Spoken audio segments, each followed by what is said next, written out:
Bonjour à tous.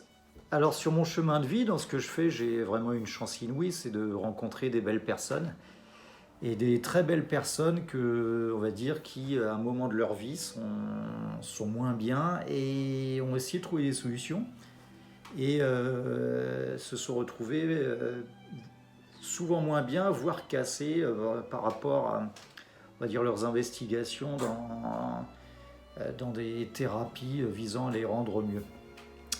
Alors moi, je me suis intéressé, et le titre de cette vidéo n'est pas anodin, psychologie, psychiatrie. Je me suis intéressé à des disciplines qui sont là pour guérir, et guérir l'être, et guérir, on va dire, la globalité de l'être. Alors je me suis intéressé à l'étymologie, et à l'étymologie de ce que signifie spiritualité. Alors la spiritualité, j'ai lu, donc c'est pas moi qui l'invente, c'est ce qui est indépendant de la matière. La psychologie, je lis, il est commun de définir la psychologie comme l'étude scientifique des comportements. Quant à la psychiatrie, et l'étymologie de psychiatrie, ça vient du grec psyché qui signifie âme ou esprit, et iatros qui signifie médecin. Donc la psychiatrie serait le médecin de l'âme.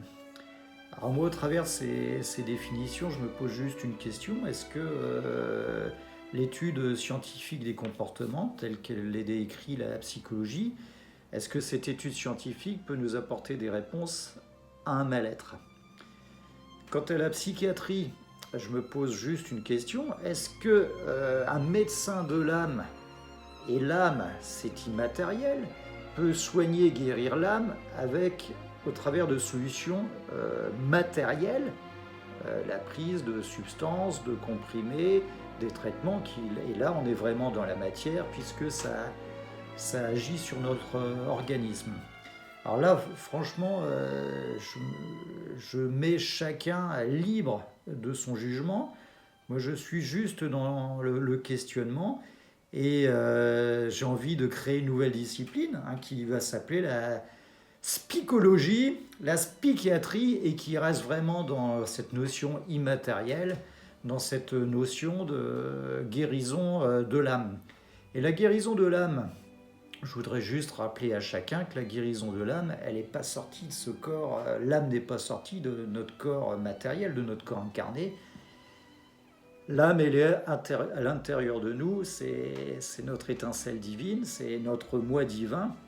Et seuls nous-mêmes, au travers d'un cheminement et au travers d'une réflexion, avec un chemin spirituel, seuls nous-mêmes sommes capables on va dire, de gérer et de développer l'expression de notre âme au travers de notre savoir-être et de notre savoir-faire.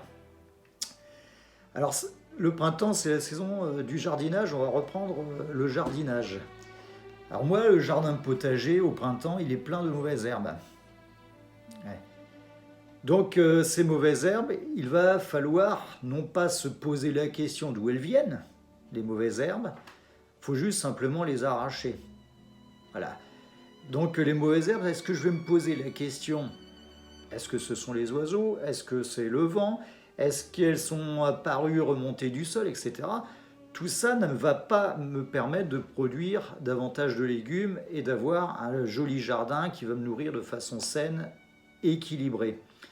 Donc remonter sur le passé, sur l'origine de ces mauvaises graines ne va rien apporter à l'instant présent et à mon futur et à ma nourriture. Et je voudrais comparer ce jardin justement à notre nourriture de l'âme, notre nourriture spirituelle et notre évolution et notre lendemain. Est-ce qu'on doit nourrir l'instant présent d'événements passés, essayer d'expliquer les comportements, nos fautes, ce qui s'est passé, etc. Et est-ce que c'est ça qui va nous guérir et qui va nous préparer un lendemain meilleur? Ben moi, je ne crois pas que ce soit ça. Peut-être qu'expliquer ce qui nous est arrivé et ne pas être dans le déni, et surtout accepter, pardonner aux autres et se pardonner à soi-même, là, ça permet d'avancer. Mais en attendant, je reste convaincu retourner en permanence sur des éléments passés, et il y a des spécialistes qui l'ont très bien décrit dans la littérature, ça ne fait déjà que réamorcer des phénomènes chimiques, des phénomènes neurologiques, et ces émotions qui ont pu être douloureuses dans notre passé, on les réactive chimiquement dans notre organisme, et donc sur notre santé, il y a une conséquence sur notre santé morale, mentale, et voire notre santé physique. Donc le message que je voudrais passer, franchement, c'est que la guérison, elle n'est que spirituelle. Alors je vais revenir sur le jardin. Il faut quand même avoir une notion, et moi je suis issu de l'agricole avec un bon sens paysan. Labourer en permanence, retourner la terre, n'importe quel paysan vous dira que plus vous retournez la terre, plus vous tuez la vie dans le sol. La première chose, c'est que vous pouvez disséquer et faire des petits morceaux de mauvaises herbes qui vont foisonner partout. Ça, c'est la première chose. Et surtout, vous tuez toute forme de vie qui permet, on va dire, une harmonie et à chaque forme végétale ou animale de s'exprimer. Donc, moi, je dis simplement, si vous commencez des thérapies avec comme seule séance de labourer en permanence votre vie, de retourner votre vie, vous êtes en train tout simplement de tuer toute forme de vie, tout avenir, toute espérance en vous. Alors moi je vous invite véritablement pour vous guérir quand vous avez un mal-être, quand vous n'êtes pas bien, à vraiment considérer votre être dans une globalité et choyez votre âme, choyez votre moi divin. Et seule l'expression de votre âme au travers de votre comportement va vous permettre de vous guérir. L'ennemi principal et unique de l'âme, c'est votre mental. Votre mental n'est là que pour vous réveiller des douleurs, pour vous réveiller la part négative, la part sombre qui a été en vous. Donc nous avons tous dans notre chemin de vie des événements qui ont été douloureux, dont nous sommes responsables aussi, et parfois dont nous avons été victimes.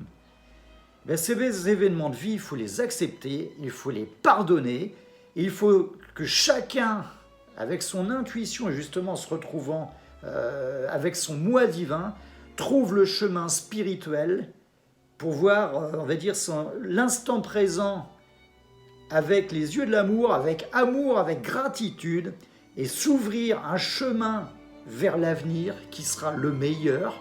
Et là, avec vraiment une concrétisation au travers de cette guérison de l'âme, qui est une guérison de l'esprit, du mental, et une guérison globale, ce qu'on appelle la guérison holistique.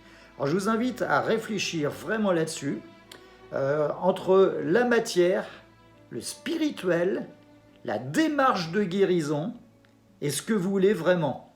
Allez, restez dans l'instant présent, réfléchissez bien et à bientôt.